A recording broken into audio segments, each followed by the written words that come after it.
Hey guys, it's me, Seren, back with another video. As I'm sure you guys can all tell from my title, this video is going to be about Ferguson and about, um, you know, Black lives and the movement that we are finding ourselves involved in, and really just the way that, the world has changed. In the 1 year since Mike Brown was killed, and really the way that we've changed. And I'm going to be speaking mostly, for myself, my point of view, but, a lot has changed in the last year, and I really wanted to make a video about it. Last week was the 1 year anniversary of Mike Brown's death on August 9th. I was in New York, so I was unable to make a video, but it was on my mind. I was reading about everything that was going on in Ferguson. There were some really, really heavy arrests made because there was lots and lots of, protesting going on, 1 year protests. A group called the Oathkeepers showed up, which I don't really know how I feel about this group. It's basically a group of people that claim to defend the rights of American citizens. I'm kind of just going to put it that way. And they take an oath when they, join the group, saying that, they vow to protect the rights of American citizens, basically from, the government or from any kind of trespass. And what they do is they show up in places where they feel like people's rights are being violated, and they show up with guns and, bulletproof vests, and they say, we're here to protect the rights of the American citizen.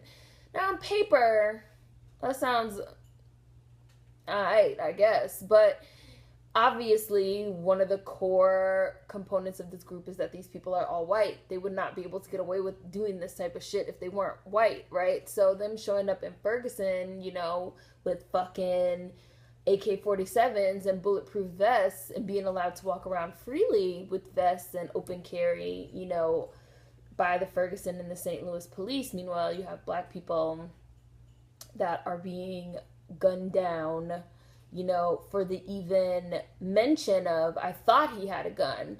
We don't even have to actually have guns. We can have pretend guns, toy guns, BB guns, pellet guns, not even have a gun. Just reach in our pocket or in our waistband or run. They see a shadow that they think is a gun, and we're getting gunned down. A young man named Tyrone Harris actually was shot in Ferguson on August 9th for allegedly having a weapon, a firearm. They didn't check to see if he actually did or didn't, if he had a license, a permit. He was just, got a gun, black person with a gun, pow, pow, pow. But then you have these people, these oath keepers that can show up wherever they want. They were also at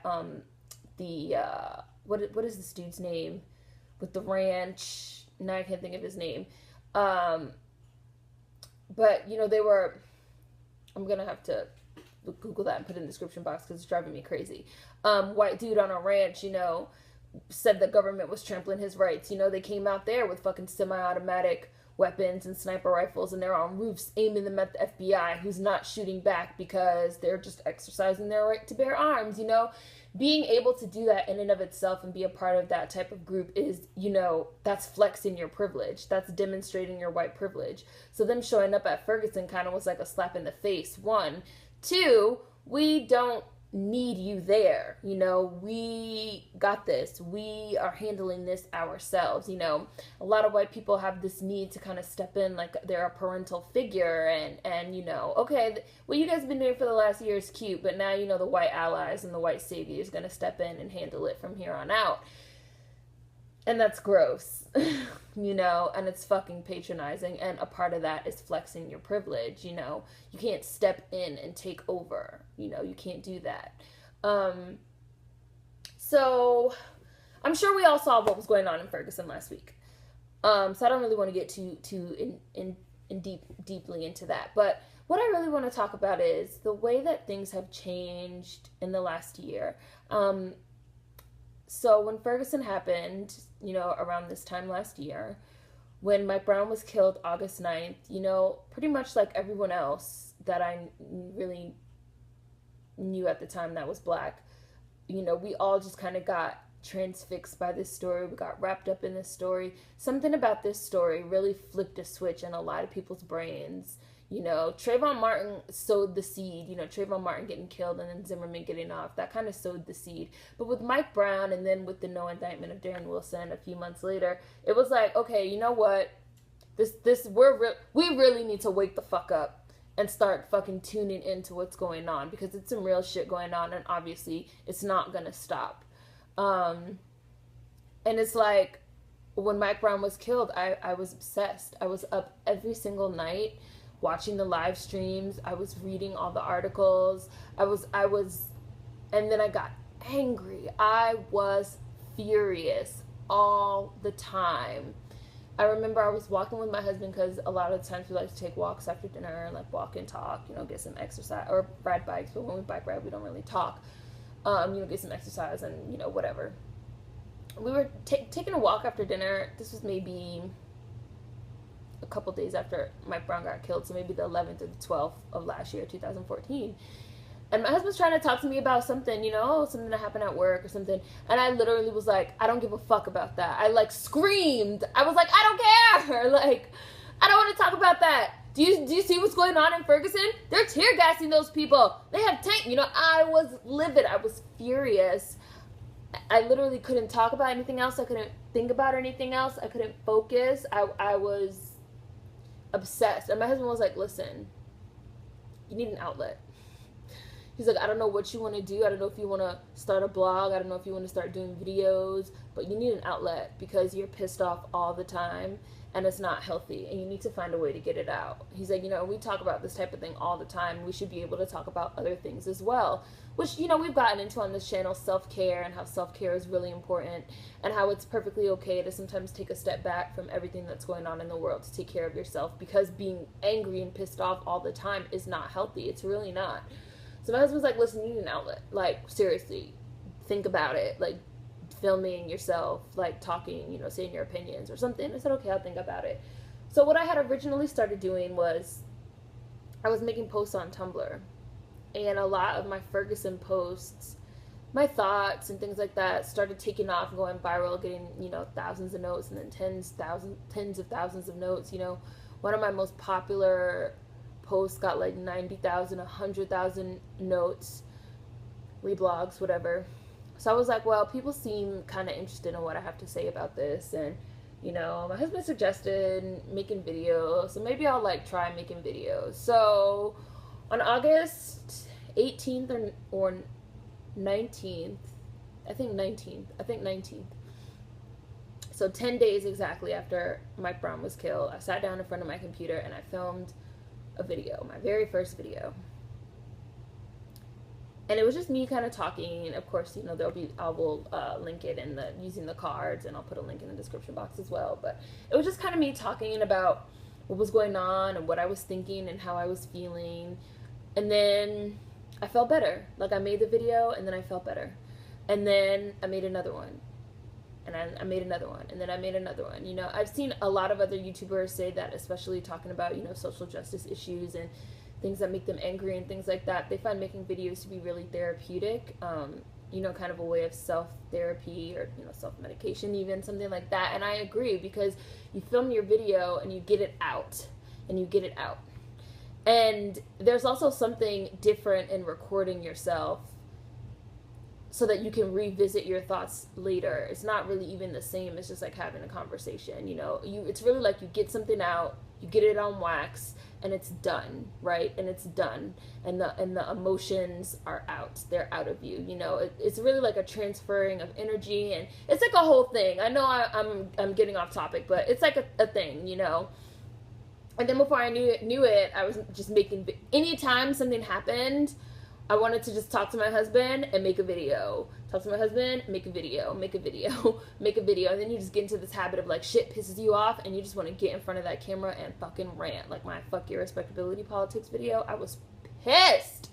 And then I got it out and I felt better. And I made dinner and my husband got home and we had normal conversation and we talked about it in, you know, a nice regular way, and I wasn't fucking snapping and spazzing. And over the past year of being involved, you know, with protesting and social justice and race and racism and race-based issues, I've just really grown and changed and really matured a lot. And a lot of it has to do with YouTube. And again, I see the world changing around me because of Ferguson and because of Black Lives Matter. And I see people all the time saying like, oh, we need a leader, a leaderless movement can't work. But it's kind of like part of the sustainability of what we're doing. A lot of it, I think, has been because this is a leaderless movement, you know? And Black Lives Matter, for the record, I feel like is only like a portion of the movement. I really feel like it's a nameless, leaderless movement. People love to like put everything we're doing under the umbrella of Black Lives Matter, but everything is not even under the umbrella of Black Lives Matter. I kind of feel like we're moving into this space where, kind of like in my pro-Black as a lifestyle choice video, you have all these people that are, you know, we're all parts of the machine. We're all cogs doing what we can to be pro-Black, you know, to stop police brutality, to fight police brutality. We're doing what we can to encourage Black-owned businesses to flourish. We're doing what we can to teach and help the youth. We're doing what we can, you know, you have people now that are like gate crashing these fucking politicians meetings, which I say do it. Gate crash every last one of them. Gate crash the fuck out of them. Run on stage, make them accountable, make them talk about race and talk to you to your face, not to a nameless, you know, faceless crowd, but to you, a fucking Black person. I'm all for it. I know people feel a lot of people feel some type of way about that stuff, but I'm all for it, you know. It's that we are all kind of working independently of each other, but all towards the same goal, which is really the liberation of black bodies in this country, period, you know. And whether you're political and you're working on a political agenda, whether you're Black Lives Matter and you're working on fighting police brutality, whether you're all about group economics and, you know, rebuilding the Black community through business, whether you're all about working on legislature and working on, you know, the school to prison pipeline and the prison industrial complex, like there's so much work to be done and there are so many jobs to go around and there are so many different ways that you can do what you do and be pro-Black and be a part of this movement. Like I said, we're all independent of each other working towards the same goal, which is Black liberation. And that's something that really before, you know, Ferguson and before Mike Brown was killed, I did not see, you know. And that's not to say that there weren't people out there doing work, because yes, 100% there were. We didn't all just randomly spring into action, you know, but Ferguson has really brought race and racism to the forefront of the national conversation, you know, to the forefront of the lexicon of this country. You know, race, people are waking up, and even, you know, white people, Black people, all different types of people are waking up to the fact that racism in this country is real, it's pervasive, it's tangible, it's physical, it's something that touches every part of our lives, and until we really work to eradicate the shit, it's never gonna go away. And that was really not an understanding that people, you know, had before. You know, race and racism and what are we gonna do about the racism in this country is gonna be a major, probably the biggest, you know, issue and talking point of the upcoming presidential election. And I really can't say that I think that that would have happened, you know, without the Ferguson movement. You know, August 9, 2014 was really a day, in my opinion, that changed all of our lives forever, you know. It really cemented and solidified a lot of online activism as legitimate activism, you know, Twitter activism and hashtag activism. It really cemented Twitter as a legitimate, you know, I don't want to say like a news corporation, but you know, a lot of people get their news nowadays from Twitter. You know, you have people that are on the ground that can tell you things in real time. You see an exchange of information, you know, from Ferguson to Palestine and things like that. And it was really something amazing to see, something that we had never seen before. And like I said, as in a year since Ferguson, everything is different. Everything is different. I have another video coming, if not this week, the next week, that's going to be about cutting off friends, where I talk about how, you know, this is something, one of the most common questions that I get is, you know, I'm Black, I've been friends, you know, I've been best friends with this white person, you know, my whole life, or this non-Black POC my whole life. And now, you know, in light of what's been happening in America, and especially, you know, in the world, and to Black people, and ever since Mike Brown and Ferguson, you know, I feel like I woke up, I've been unplugged from the matrix, and my white best friend, or my white significant other, or my non-Black POC best friend, my non-Black POC significant other, they like can't get it, and I just don't know what to do. And it's just like, you've changed. We have changed. The world that we live in has changed since Ferguson. Ferguson was not just a flash in the pan. Ferguson is still going. Charleston is still going. Baltimore is still going, you know? And that's something that I want to say too, because these are, just like I kind of say in my police brutality is not torture porn, you know, in my Sandra Bland videos, these are not just hashtags, these are people. And these are not just hashtags, these are cities. These are cities, they're living, breathing cities full of people and citizens that after we all, you know, as protesters or activists or whatever, after we all leave and after the camera crews leave, there's still a city left behind that's full of people that are still continuing to do work, you know? Be it, there's this guy in Baltimore, Charles, can't think of his last name, starts with the A. I'll link to his Twitter, that he now does a free lunch program in Baltimore, you know, feeding kids. You know, you have, when I was in Ferguson, I met so many people that were like, you know, I saw what happened to Mike Brown, and I just felt like this is not right.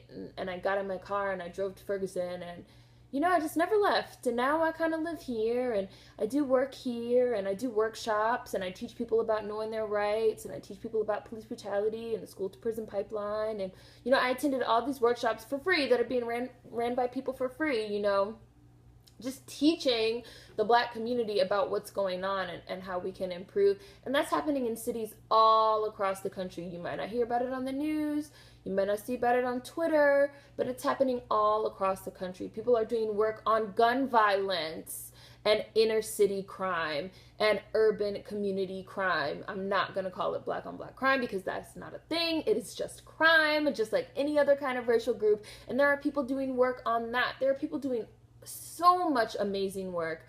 And again, they were doing it before Ferguson, but after Mike Brown was killed, it was really like a switch was flipped in a lot of our brains.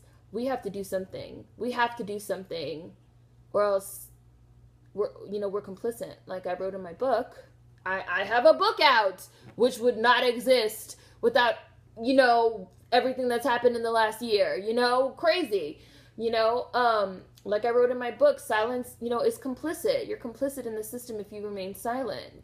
You know, a lot of us just felt like we could not be silent anymore. We could not be complicit anymore.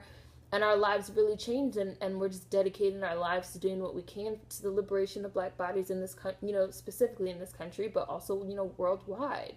So just in 1 year, everything has changed. Everything has changed. So yeah, may Mike Brown rest in peace and rest in power. You know, he was the straw that broke the camel's back. Mathematics. Let me know what you guys think in the comments. Food for thought as always. See you guys next time. Peace.